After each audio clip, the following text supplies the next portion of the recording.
लाज छाड़े अति प्यार सो चितई कछु मुस्काई, सैनन में अति चतुर पिय रहे चरण सिरनाई।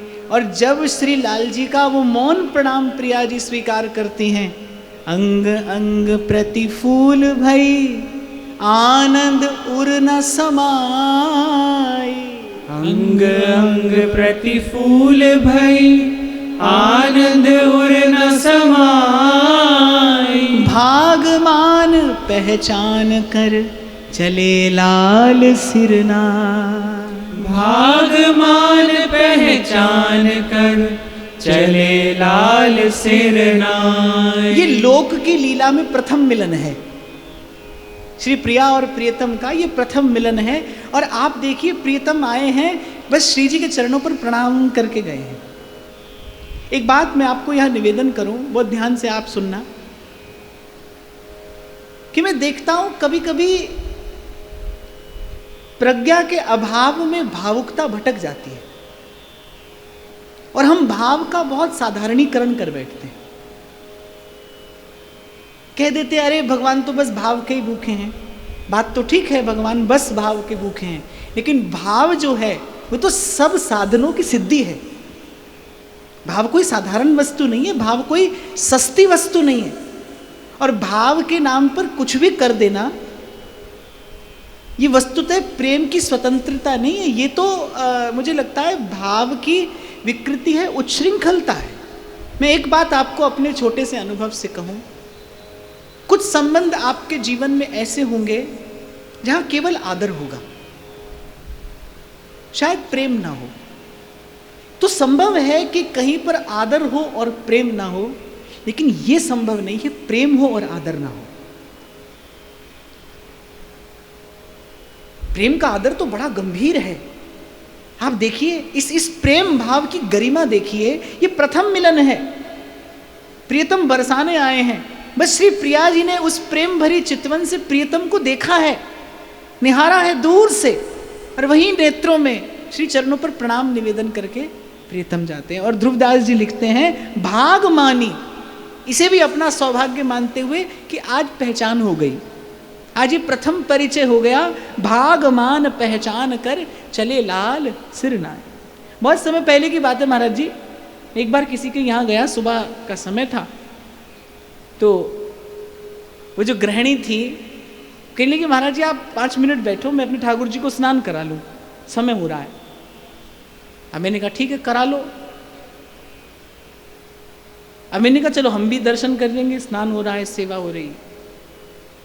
अब गोपाल जी की सेवा थी, गोपाल जी उठाए और वो बाथरूम में ले जाकर ऊपर से नल चला दिया। तो मैंने कहा ऐसे स्नान कराती हो? बोलिए हम भी ऐसे ही करते हैं, इन्हें भी ऐसे ही कराते हैं। स्वीकार तो प्रभु सो भी कर लेंगे, लेकिन इस भाव में गरिमा नहीं है। मैं ये बात आपको इसलिए निवेदन कर रहा हूं, कभी कभी प्रेम के नाम पर हमारी भावना बड़ी ओछी सी, बड़ी सस्ती सी हो जाती है। मैं कह रहा हूं प्रेम गरिमामय रहे। हितरिवंश महाप्रभु ने श्रीमद् सुधा निधि में क्या प्रिया जी का यश गाया है, पर किस गरिमा से गाया है, ये अद्भुत है, दर्शनीय है। श्री चरण रज की वंदना भी करते हैं तो श्रीमत् पराग परमाद्भुत वैभवाया, ब्रह्मेश्वरादि सुदुरूह पदार विंदम। श्रीमत् पराग, प्रिया जी के चरण रेणु को चरण रेणु नहीं कहते, श्री चरण रेणु भी नहीं कहते, श्रीमत् पराग परमाद्भुत वैभवाया। प्रिया जी के रूप का वर्णन करते हैं तो नख से शिख तक वो वर्णन करते जाते हैं, लेकिन उस जस का, उस रस का कथन श्रवण करने वाले का हृदय जो है वो श्री जी के चरणों में नत होता चला जाता है। ये महाप्रभु का अपने इष्ट के प्रति गौरव है, गरिमा है। तो मैं आपको निवेदन ये इसलिए कर रहा हूं कि प्रेम आप और मैं भी सब करते हैं, पर कभी कभी प्रेम की भावना बड़ी साधारण सी, बड़ी सस्ती सी होती प्रतीत होती है। प्रेम में बड़ा गहन गंभीर आदर होता है, प्रेमास्पद का बड़ा गहन गंभीर आदर। मैं फिर आपको कहूं, प्रेम के बिना आदर हो सकता है, आदर के बिना प्रेम नहीं होता। हो सकता है कहने में श्री प्रिया जी लालजू को तू कहकर भी कह देती हो, कभी कभी तू कहकर बुलाती हैं। अरे प्रिया जी की छोड़िए, प्रिया जी की सहचरियां तू कहकर बुलाती हैं। पर जो हृदय का जो आदर है, वो जो हृदय की जो भावना है, वो कुछ अलग है, वो कुछ विलक्षण है। तो ये बात मैंने आपको इसलिए निवेदन की, हम भी सब प्रेम पथ के पथिक हैं, और कभी कभी हम प्रेम के नाम पर, भाव के नाम पर उच्छृंखलता कर बैठते हैं। उससे बचने का प्रयास करना चाहिए। प्रेम जितना मौन होगा उतना सुंदर होगा, उतना मधुर होगा, उतना सरस होगा। भावना जितनी परिष्कृत होगी उतनी स्थिर होगी, और जितनी स्थिर होगी उतनी परिष्कृत होगी। वो ध्यान से सुनना, ये काम की बात है। प्रेम जितना गंभीर होगा उतना मौन होता चला जाएगा। आप देखिए, लाल जी की बोलन बहुत है, प्रिया जी की बोलन बड़ी थोड़ी है। हमारे एक बाबा हैं, बड़े प्रेमी उपासक हैं। ऐसी चर्चा हो रही थी श्रीमद् सुधा निधि की, तो उसके एक श्लोक का उदाहरण देते हुए मुझे बोले, सुधा निधि में एक श्लोक है ना महाराज जी, त्वयि शामे नित्य प्रणयिनी विदग्धे रस निधो। श्री लाल जी अपने हृदय की बात बड़े सुंदर सुंदर शब्दों में कहते हैं, बहुत कुछ कहते हैं। और प्रिया जी सब सुनने के बाद कहती है, हाँ मेरे मन में भी बस ऐसा ही है, बस आपने जो कहा है मेरे मन में भी बस ऐसा ही है। तो बाबा मुझे सुना रहे थे, कहने लगे कि देखो लाल जी तो कितनी लबर लबर करते हैं, और प्रिया जी तो बड़े थोड़े में अपनी बात कह देती। प्रेम जितना गंभीर होता चला जाएगा उतना मौन होता चला जाएगा। एक प्रेम ही तो है जिसे शब्दों की भी आवश्यकता नहीं है। आपको कहना पड़े आपसे प्रेम करते हैं तो फिर प्रेम नहीं है भाई। नजर में शोखी ना हो तो फिर दिल भरी क्या है, और निगाह फक्र में शान सिकंदरी क्या है। एक शायर तो कहता है, कौन कहता है मोहब्बत की जुबां होती है, कौन कहता है मोहब्बत की जुबां होती है, ये वो हकीकत है निगाहों से बयां होती है। इसलिए मैंने कहा हृदय से स्फुरित होगा, नेत्रों में अपना आवास बनाएगा। और हम देखो जीवन भर आपसे प्रेम करते हैं, आपसे प्रेम करते हैं, आपसे प्रेम करते हैं। मैं यही कह रहा हूं, ये भाव का साधारणीकरण है। ये अपने भाव को बड़ा साधारण सा कर देना है, सस्ता सा कर देना है। हाँ, पर भगवत रसिक, रसिक की बातें रसिक बिना कोई समझ सके ना। इसीलिए ब्रज के संत गाते हैं, रसिक संत गाते हैं, प्रीत की रीत को पैंडोई न्यारो, कै जाने वृषभानु नंदिनी, कै जाने ये कान्हर कारो, प्रीत की रीत को पैंडोई न्यारो। फिर कहते हैं, सर्वोपरि राधा कुंवरी, पिए प्राणन के प्राण, सर्वोपरि राधा कुंवरी, पिए प्राणन के प्राण, ललितादिक सेवत तिन्हि अति प्रवीण रस जान, ललितादिक सेवत तिन्हि अति प्रवीण रस जान। अब देखो आरंभ किया कहां से, सब भक्तन के सिरन पर हरि ईश्वर नंदलाल, और यहां पर आकर कहते हैं लेकिन सर्वोपरि राधा कुंवरी।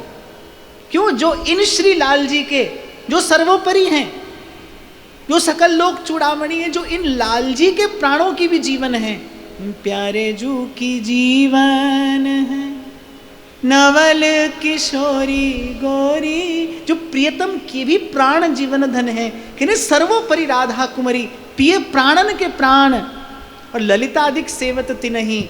ये जो सहचरियां हैं, वस्तुतः रसिक कौन है? सहचरियां रसिक हैं। रसिक कौन? जो केवल रस पिए, विशुद्ध रस पिए, अनमिला रस पिए, सतत रस पिए, अहर्निश रस पिए, वो रसिक है। तो कह रहे ललितादिक सेवत तिन्हि अति प्रवीण रस जान। कुछ संत तो कहते बोले लाल जी तो फल हैं, श्री लाल जी जो है ना वो तो फल हैं, और है भी ऐसा ही। श्रीमद् भागवत भी कहती है, योत फलम च नंद नंदन, जिसका फल श्री कृष्ण है। अच्छा, फल में देखो छिलका भी होता है, गुठली भी होती है।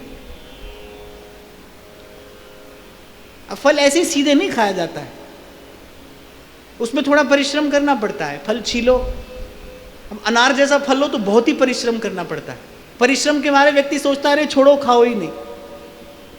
कौन इतना परिश्रम करे? तो फल में परिश्रम है क्योंकि उसमें छिलका है, गुठली है। पर हमारी प्रिया जी क्या है? रस है। इसलिए ब्रजवासी कहते हैं मारी जीवड़िया ने भावे राधा नाम मलाई।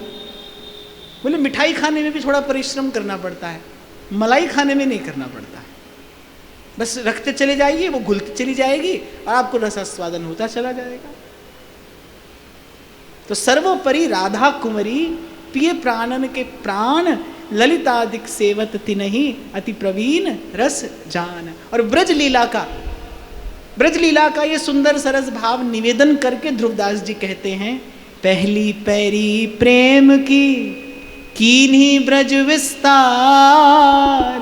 पहली पैरी प्रेम की नहीं ब्रज विस्तार। भक्तन हित लीलाधरी करुणानिधि सुकुमार। भक्तन हित लीलाधरी करुणानिधि सुकुमार। आगे सिद्धांत विचार में ध्रुवदास जी कहेंगे ब्रज लीला समझ में आए तभी निकुंज लीला समझ में आती है। पहले इस ब्रज लीला का रहस्य समझ में, ये पहली पैड़ी है प्रेम की, कि जो ब्रज में श्री ठाकुर जी और श्री किशोरी जी ने प्रकट होकर ये लीला की। नंद नंदन वृषभान किशोरी रसिकन हित प्रगटी यह जोरी। नंद नंदन वृषभान किशोरी रसिकन हित प्रगति यह जोरी। तो इसी प्रेम की लीला का विस्तार श्री निकुंज में हुआ है। तंत्रों में भी लिखा है ब्रजे वने निकुंजे च श्रेष्ठ्यम त्रोत्तरोत्तरम। पहले ब्रज की लीला है, नंद बाबा और यशोदा मैया और अपने ग्वाल बालों के संग श्री कृष्ण जो लीला करते हैं। फिर उसके बाद वन की लीला है। वन की लीला अर्थात जो श्री वृंदावन की कुंज में श्री यमुना के किनारे शरद पूर्णिमा की रात्रि को हुई। फिर उससे भीतर जहाँ रस बिल्कुल अनावृत रूप से क्रीड़ा कर रहा है, कल्लोलमान है, प्रवृद्धमान है, प्रवाहमान है, जहाँ रस की एक रस स्थिति है, जिस रस में कभी विरस नहीं होता, वो श्री निकुंज की लीला है। जहाँ आज निकुंज मंजू में खेलत नवल किशोर नवीन किशोरी अति अनुपम अनुराग परस्पर सुनी अभूत भूतल पर जोरी आज निकुंज मंजू में खेलत। और जाने क्यों मेरे मन में आ रहा है, सो आपको कह दूं कि भाई मैं आपको क्या बताऊं कि ये आपका मेरा कितना बड़ा सौभाग्य है। जैसे श्री सेवक जी महाराज कह रहे हैं आपुनो भाग आपुन कह, मैं अपना सौभाग्य अपने ही मुख से कह रहा हूं। ऐसे अपना ही सौभाग्य अपने मुख से कहने वाली बात है। कोटि कोटि प्रयास कर लो भाई, पर ऐसी चर्चा का एक भी भाव इस वृंदावन की भूमि से अन्यत्र प्रकट नहीं होता। लाख प्रयास करो आप ये चर्चा नहीं कर सकते।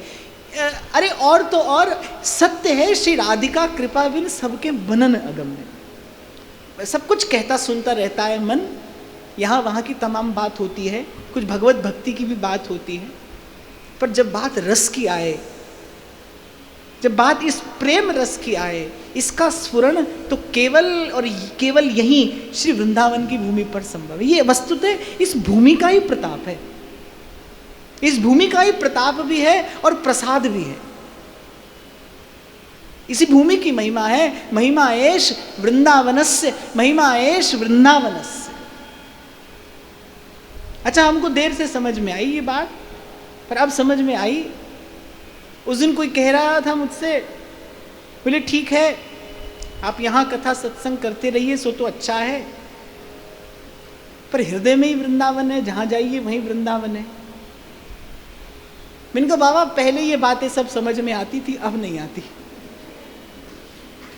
पहले तो ये सब समझ में आता था कि जहाँ जाओ वहीं वृंदावन है, पर अब ये समझ में नहीं आता। और मन ऐसे विचार करता है कि वहाँ कुरुक्षेत्र की भूमि पर जब ब्रजवासियों के संग मिलन हुआ, द्वारिका की पटरानियों ने निवेदन किया श्री जी के चरणों में कि आपके रास विलास का दर्शन हो जाए। प्रिया जी भी वहीं हैं, लाल जी भी वहीं हैं। लाल जी के हाथ में प्रिया जी ने वंशी भी दे दी, रास मंडल का निर्माण भी हो गया। पर श्री जी कहती है, प्यारे मेरे हृदय में रास रस को उद्दीपन ही ना है रो, क्योंकि यहाँ पे वृंदावन ना है। तो मुझे लगता है कि वृंदावन के बिना तो प्रिया लाल के हृदय में रस का उद्दीपन नहीं होता। तो भाई वृंदावन तो वृंदावन है, वृंदावन वृंदावन है, और जो वृंदावन में मिलता है वो केवल वृंदावन में ही मिलता है। यद वृंदावन मात्र गोचरम हो, ऐसा आचार्य का वाक्य है भाई। इसको कोई इस पर कोई प्रश्न नहीं है, इस पर कोई किंतु परंतु की संभावना नहीं है। यद वृंदावन मात्र गोचरम हो। हाँ, इतना जरूर है कि जब तक रस न मिले तब तक व्यक्ति यहां वहां सब चखता रहता है। लेकिन सूरदास कहते हैं ना, सूरदास प्रभु काम धेनु तज छेरी कौन दुहे। हमारे यहाँ श्री जी की बधाई होगी तो राधा अष्टमी से ठीक एक दिन पहले गाया जाएगा। एक दिन पहले गाया जाएगा कि छकन छके जे राधिका तिनहि न और सुहाए, रसना चाक अंगूर फल कहाँ निबौरी खाए। जिसे खाने को ये मिले, अब वो किसी और फल की ओर क्यों जाने लगा। तो अब तो भाई वृंदावन धाम की यही कृपा रहे कि इस वृंदावन की भूमि का आश्रय मिलता रहे। और गंगा यमुना की धारा तो कहीं से भी प्रस्फुटित होती हुई, प्रवाहित होती हुई समुद्र में जाकर मिल सकती है, पर इस विशुद्ध प्रेम की धारा तो वृंदावन की भूमि से ही प्रस्फुटित होती है, यहीं से ही प्रवाहित होती है। जय जय वृंदावन वृंदावन जय जय वृंदावन वृंदावन वृंदावन वृंदावन वृंदावन वृंदावन जय जय वृंदावन वृंदावन वृंदावन जय जय वृंदावन वृंदावन वृंदावन जय जय वृंदावन वृंदावन वृंदावन जय जय वृंदावन वृंदावन वृंदावन जय जय वृंदावन वृंदावन वृंदावन। रचो रास कियो बची नहीं, आए मिली ब्रज नारी। रचो रास कियो बची नहीं, आय मिली ब्रज नारी। प्रेम फाग खेली तहाँ सब संकोच निवारी। प्रेम फाग खेली तहाँ सब संकोच निवारी। ऋषि मुनि योगिन के लिए कबहु नल से ब्रज चंद। ऋषि मुनि योगिन के लिए कबहु नल से ब्रज चंद। गहली ने ब्रज सुंदरिन डार प्रेम को फंद। गहली ने ब्रज सुंदरिन डार प्रेम को फंद। और फिर उस रास रस की माधुरी का स्मरण करते हुए कहते हैं, देखो देखो री नागर नट निर्तत कालिंदी तट। गोपीन के मध्य राजे मुकुट की लटक। देखो देखो नागर नट निर्तत कालिंदी तट। गोपिन के मध्य राजे मुकुट की लटक। आपका उत्साह देखकर मन हो जाता है गाने का। देखो देखो री नागर नट निर्तत कालिंदी तट। गोपिन के मध्य राजे मुकुट की लटक। देखो देखो री नागर नट निर्तत कालिंदी तट। गोपिन के मध्य राजे मुकुट की लटक। रास मध्य राधा राधा मुरली में यही रट। रास मध्य राधा राधा मुरली में यही रट। निपट निकट देखो देखो री नागर नट, निर्तत कालिंदी तट, गोपिन के मध्य राजे मुकुट की लटक। देखो देखो री नागर नट, निर्तत कालिंदी तट, गोपिन के मध्य राजे मुकुट की लटक। तेरी रास मध्य राधा राधा, मुरली में यही रट, रास मध्य राधा राधा, मुरली में यही रट, नंददास गावे ताहा निपट निकट देखो देखो री नागर नट, निर्तत कालिंदी तट, गोपिन के मध्य राजे मुकुट की लटक। देखो देखो री नागर नट, निर्तत कालिंदी तट, गोपिन के मध्य राजे मुकुट की लटक। और श्री ध्रुवदास कह रहे हैं, जैसे अद्भुत श्रृंगार से सुसज्जित श्याम सुंदर इन गोपियों के नेत्रों का विषय बने, कह रहे ऋषि मुनि योगिन के लिए कबहू न लसे ब्रज। वो अपना अनावृत रूप श्री ठाकुर जी ने उससे पहले कभी प्रकट नहीं किया, किसी के लिए नहीं किया, किसी के लिए नहीं किया। और फिर कहते गहली ने ब्रज सुंदरिन डार प्रेम को फंद। रासलीला का जैसा वर्णन श्री सुखदेव जी महाराज करते हैं, वो तो वैसे अपने आप में एक भिन्न चर्चा का विषय है, पर केवल इतने संकेत से आपको मुझे समझ लेना चाहिए कि जो स्वरूप, जो रस श्री ठाकुर जी ने इन गोपांगनाओं को दान किया, जो रस दान उस महारास की रात्रि को हुआ, न तो उससे पूर्व हुआ और न लोक की लीला में कभी पुनः हुआ। जब जब प्रभु की इच्छा होती तभी तभी इन्हीं गोपांगनाओं के लिए वो रस प्रकट होता है, इन्हीं प्रेम मूर्तियों के लिए वो रस का वैभव श्री कृष्ण प्रकट कराते हैं। कभी नहीं हुआ ऐसा कि भगवान भक्तों को बुला रहे हो नाम ले लेकर, एक एक गोपी का नाम ले लेकर श्री कृष्ण ने बुलाया, वेणुनाद किया, एक एक गोपी को पुकारा। ये एक ऐसी लीला है जहां ब्रह्म जीव का आह्वान करता है। रास लीला वो लीला है जहां ब्रह्म जीव का आह्वान करता है। इसीलिए ये प्रेम की लीला है भाई, क्योंकि इसका आरंभ ही कहां से हो रहा है? भगवान बुला रहे हैं, अपनी भगवत्ता को भूल कर बुला रहे हैं, एक एक गोपी का नाम लेकर बुलाते हैं। थोड़ी हंसी ठिठोरी तो गोपियों के साथ की श्री कृष्ण ने रस का परिपाक करने के लिए। और जैसा कल मैं आपको कह रहा था ना, एक पात्र में आप कुछ समय के लिए गुलाब के फूल रख दो, फिर उन फूलों को हटा दो तो भी फूलों की सुगंध रह जाती है। तो ऐसे ही वो जन्म जन्मांतर से वो जो यम नियम और साधन आदि ये श्रुति कन्याएं करती आ रही थी, शायद वो पात्र में कोई लेश मात्र सुगंध रह गई थी, तो अंतर्हित होकर श्री ठाकुर जी ने पहले उस पात्र को निर्मल किया और फिर ये अद्भुत रास रस का दान गोपांगनाओं को दिया। जी रस वस ब्रज सुंदरिन छाण दिए सुखधाम, और प्रेम फाग खेली तहां सब संकोच निवार। वस्तुतः ये जो रास लीला है ये आवरण भंग लीला है।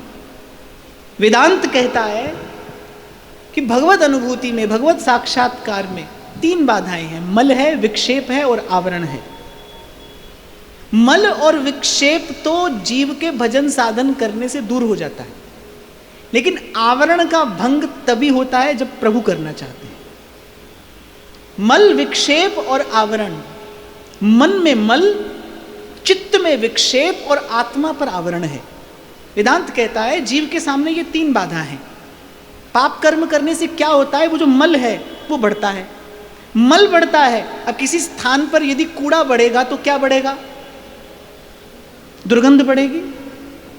जब मल बढ़ता है तो विक्षेप बढ़ता है।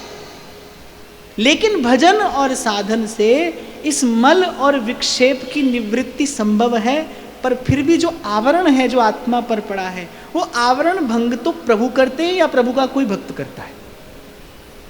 आपको मैं कई बार उदाहरण देकर शायद बताता भी हूं। आप मंदिर में दर्शन करने जाओ, मान लो आपने घूंघट किया है तो दो पर्दे हो गए, एक घूंघट आपके मुख पर हो गया, एक पर्दा श्री ठाकुर जी के सन्मुख हो गया।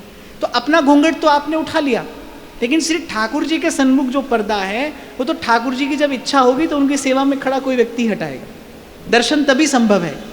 तो मल विक्षेप की निवृत्ति भजन साधन से होती है, पर ये जो आवरण भंग है ये प्रभु कृपा करके करते हैं। इसीलिए उपनिषद कहता है नायम आत्मा प्रवचनेन लभ्यो न मेधया न बहुना श्रुतेन यमे वैषु वृणुते तेन लभ्य है। बोले जिसका प्रभु वर्ण करते हैं, जिसको चुन लेते हैं प्रभु अपने लिए, वही उसे प्राप्त करता है। वो जो अंतिम आवरण आपकी मेरी आत्मा पर पड़ा है वो तो श्री कृष्ण कृपा करेंगे। और प्रभु की कृपा का लक्षण क्या है? संत विशुद्ध मिलहि परिते ही चितवत राम कृपा करिजे।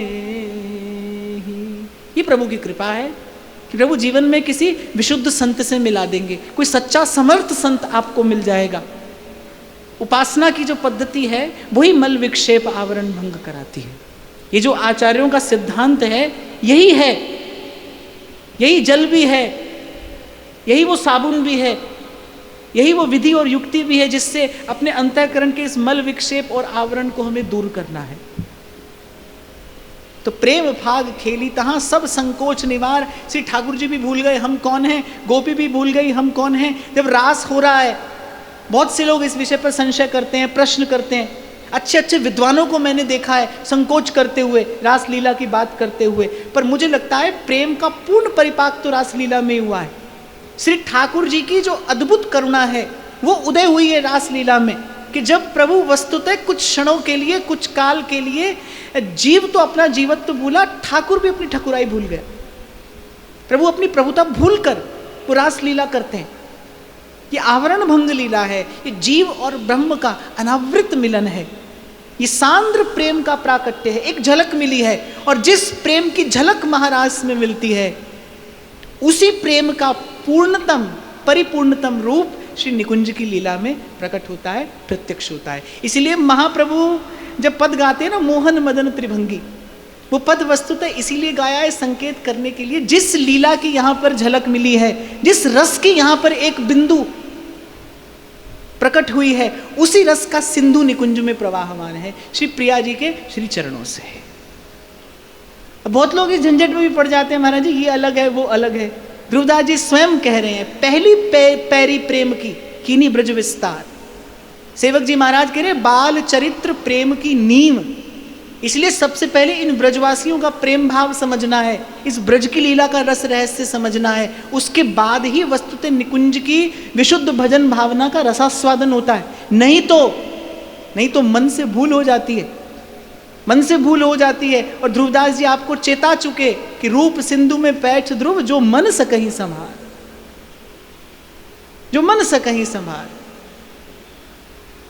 तो फिर कहते हैं ऋषि मुनि योगिन के लिए कबहू न लसे ब्रज चंद। इस प्रकार का दर्शन कभी नहीं हुआ, किसी के लिए नहीं हुआ। जैसा सुंदर दर्शन गोपांगनाओं को दिया, नक्सिक श्रृंगार, श्री चरणों में सुंदर पैंजनी है, सुंदर पैंजनी है, सुंदर जामा है, कंठ में सुंदर हार सुशोभित हैं, अद्भुत नेत्र कमल करुणा रस से भरे, और अधर रस का तो कहना क्या, जिस पर वंशी को विराजमान करके और फूंका वो प्रेम का मंत्र, और सब संसार छोड़कर गोपी आ गई श्री कृष्ण के चरणों में। यही तो संत श्री ठाकुर जी से विनती करते रहते हैं, मेरे सांवरिया बांसुरी बजाए जा, तेरी मुरली की मैं हूँ गुलाम, मेरे अलबेले शाम। प्रेम का मंत्र तो श्री ठाकुर जी वंशी से ही फूंकते हैं। प्रेम की दीक्षा, प्रेम की शिक्षा तो भाई वंशी ही प्रदान करती है। कुछ लोग प्रश्न करते हैं गोपियों की तो कोई दीक्षा हुई नहीं, उनका गुरु कौन है? वंशी गोपियों की गुरु है। श्री ठाकुर जी ने प्रेम का मंत्र फूंका, गोपियों के कान में पड़ा और गोपियां दौड़ी चली आई। तो कह रहे गहलीने ब्रज सुंदरिन। गहलीने का अर्थ क्या होता है? गहलीने का सीधा अर्थ तो ये होता है, बोले पकड़ लिया, और ऐसा पकड़ा कि फिर छोड़ा नहीं। गहलीने ब्रज सुंदरिन डार प्रेम को फंद, और बोले रसिक शेखर श्याम सुंदर को ऐसा प्रेम का फंदा डाला कि आज तक भी श्री ठाकुर जी बस उन्हीं गोपांगनाओं के एक प्रकार से सेवक बने हैं। उद्धव जी से उद्धव जी से श्री ठाकुर जी कहते हैं, बोले मैं किसी का भी ऋण चुका सकता हूं, लेकिन इन गोपियों के प्रेम का ऋण नहीं चुका सकता। इनका तो मैं ऋणी हूं, इनके जैसा भजन इनका मैं नहीं कर पाया, यहां मैं अपनी प्रतिज्ञा पूर्ण नहीं कर पाया। मेरी प्रतिज्ञा है जो मेरा जैसा भजन करता है मैं उसका वैसा ही भजन करता हूं, पर यहां मैं अपनी प्रतिज्ञा पूर्ण नहीं कर पाया। जैसे अपने सर्वात्म समर्पण से युक्त होकर गोपियों ने मेरा भजन किया है, ऐसे इनका भजन मैं नहीं कर पाया, इसीलिए इनका ऋण नहीं चुका सकता। अरे भगवान तो कहते हैं देवताओं जितनी आयु भी मैं प्राप्त कर लूं, सतत तुम्हारी सेवा करूं, तो भी तुम्हारे प्रेम का ऋण नहीं चुका सकता। तो श्री जी की कृपा है कि आप और मैं तो इन गोपियों के स्मरण मात्र से भी यहाँ पर पावन हो रहे हैं। सब ब्रज गोपियों के चरणों की धूल अपने मस्तक पर भाव से चढ़ाते हुए एक बार उन गोपियों की प्रसन्नता के निमित्त श्री कृष्ण नाम का उच्चारण कर लीजिए।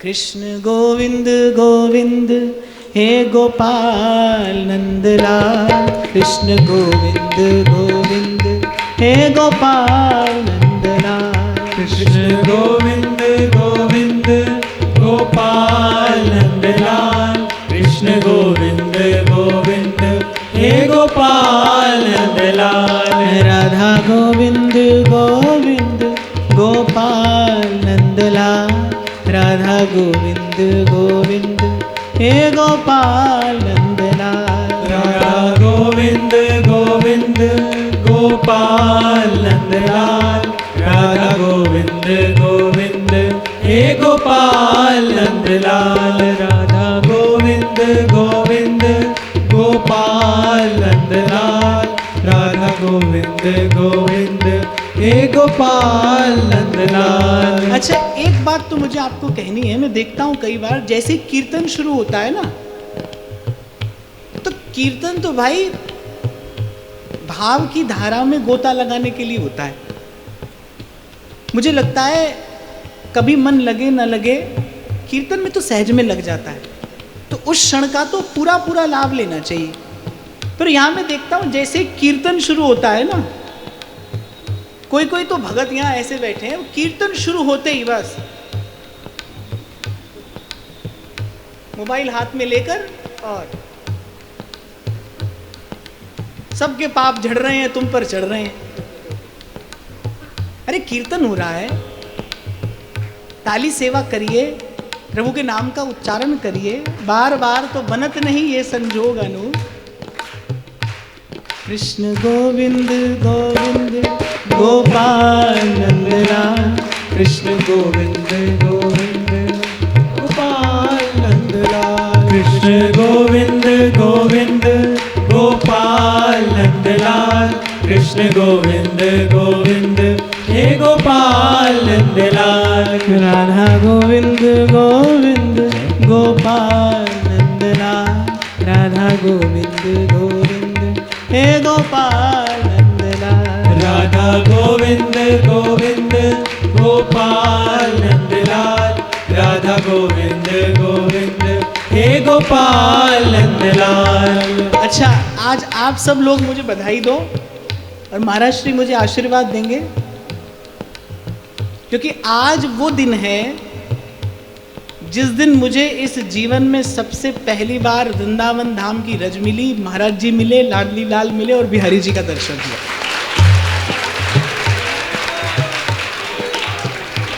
आज के दिन आया था मैं यहाँ, आपका पहला दर्शन हुआ, इसलिए आज के दिन मैं बिहारी जी का दर्शन करने जरूर जाता हूं।